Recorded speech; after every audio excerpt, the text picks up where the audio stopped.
place to use yet, PayPal or anything, but I'm working on it. I'm more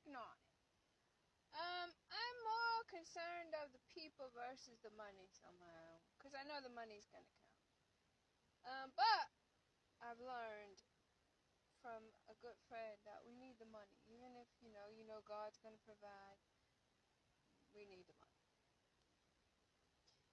So, I'm going to start giving a little post in reference to frustration, tension, overwhelm, methods of way to release. But you have to be consistent, or it won't work.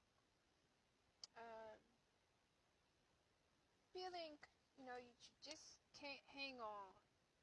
Suicidal thoughts, depression. This is all coaching. This is spiritual. Spending a little bit more time with yourself and how. Some people don't know how. Listen, I'm gonna entertain myself. My kids be like, "Sit down, mommy." Even my dog gets tired of me. Like, what? I entertain myself, and I don't mind being alone. I do better alone. I focus more. In my small circle, I focus. I stay on track and course with people who are aligned with, understanding me. I miss all my old friends and from high school who I used to hang out with, but you find out that you grow out of those friends, Anyways, these are things I'm going to be posting on, and I think it will be of a good help.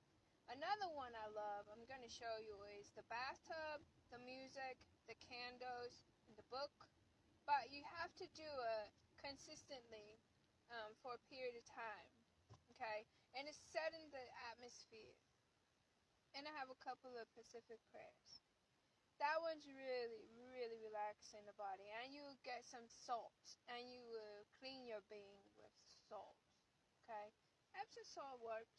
Baking soda. I have some baking soda tips too I'll share. I have a lot of tips that I could share. And you must take care of your feet. Because you only get one pair of feet. Okay? And them can't give you no more feet. So those are for the workers. Now, the best thing to do, I'm doing all my tactics too. I'm getting back on my horse to ride. We get off of our donkey, right? Yeehaw. And we get on our horse. And we're ready to ride.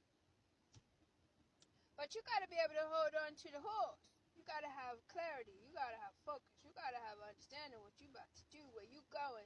You don't want to ride the horse and let the horse lead you. You pull the horse and the horse like, I'm doing this. No, you're not. You tell the horse, no. You yank his mouth. And you ride freely. Okay? Even my kids, I have them do these little rituals as well. And things that you eat, you would need to pay attention to your poop, because you're going to detox too. Some videos will be about detoxing. You got to stay on course and stuff. It's going to be fun because it's changing. It's life changing. It's personal, but it's results out of your personal kind of area. So I'm excited for you all.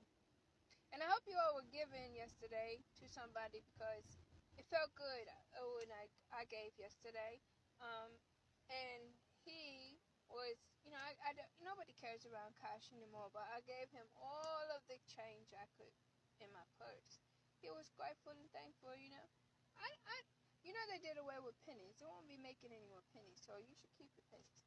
And keep giving, guys. The more you give, the more you receive. But give to those who appreciate it, okay? And the more you give, the blessed you will be, okay? The universe is going to take care of you.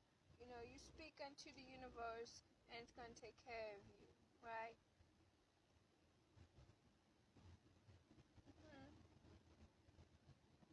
Yeah, it's true. What you looking at, Willis? Telling you what works.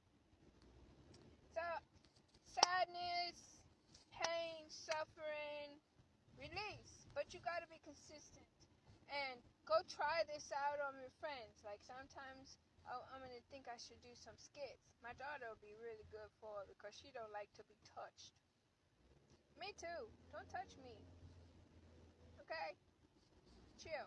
But now I've gotten more used to being touched or hugged. It's okay. But before, I would freeze up. And people would look at me. I'm sure they could see my face because I didn't even notice. That's just me. I just, oh, they keep touching me. I tell you, I was asking God, please, I'm here for it, but can it stop touching me? And I got used to it. I got comfortable with it, and it was pleasant. And I started coming home, hugging my kids, and they was like, Mommy, what's wrong with you? Like, chill. This is love. This is showing love. So you probably have to act some things out. And you will talk about some truths that you don't want to talk about with other people to get things out. This is not therapy. This is coaching. So you can coach yourself into the next best thing, which is you being your best authentic self. Also, you got 15 minutes with me for free if you ever need somebody to talk to. I don't need to know your name or anything. Hey, I want to talk about being raped. I really need to get this out. I don't want to tell the authorities, but I just want to talk about it and get it out. Hey, I just need to talk about me abusing this drug, me abusing pills. I've been doing it for so long, nobody knows, but what you think I should do? Let me tell you why you should call me. Because when you call somebody that just wants to get your information and put you into rehab, you might not be ready yet. You will waste that resource. You got to get ready for that because that's a life-changing thing. If you've been popping pills, smoking weed, snorting coke, smoking crack, drinking for a while, you need to talk to somebody and make sure you're ready to go in. So when you go in, your mindset is ready and you going in to win and you coming out to get on your horse. So now you mentally and physically ready. Okay? So, they'll be like, because I never had anybody to talk to in my life. I always made my own decisions. That's why I'm free. I've always been free to do whatever I want to. I just roam the world, okay? And nobody telling me what to do, but I never, ever disrespected authority because you have to learn from somebody else. So who isn't the perfect person to learn from is somebody who just walking in the earth, doing what they want to do, but they know boundaries of you can't do that, shouldn't do that. What's the consequences of that? Talking with the Spirit of God. Okay? When I was smoking weed and reading the Bible, God didn't never tell me no because I was getting away from it. I was getting myself away from it. I didn't know. I just was like, Lord, you see me anyway, so I'm going to smoke this J and I'm going to still get my Bible study in because I want to learn this word, but I like smoking weed. Just be real, right? It's better to talk to a whole being, though, because somebody there. God ain't going to be saying nothing back to you verbatim, like, okay, go ahead and roll your J, I'll wait for you at the table. No. So, by faith, I'm trusting me that God is understanding that I'm growing out of my habits. And then, guess what happened? I wasn't pressured. I made a sound mind decision. I didn't go to church high anymore.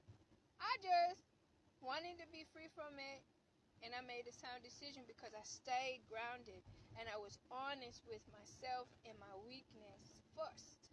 And then I talked to somebody about it who wouldn't judge me, and here I am. I've been clean for over, I don't know, I stopped counting.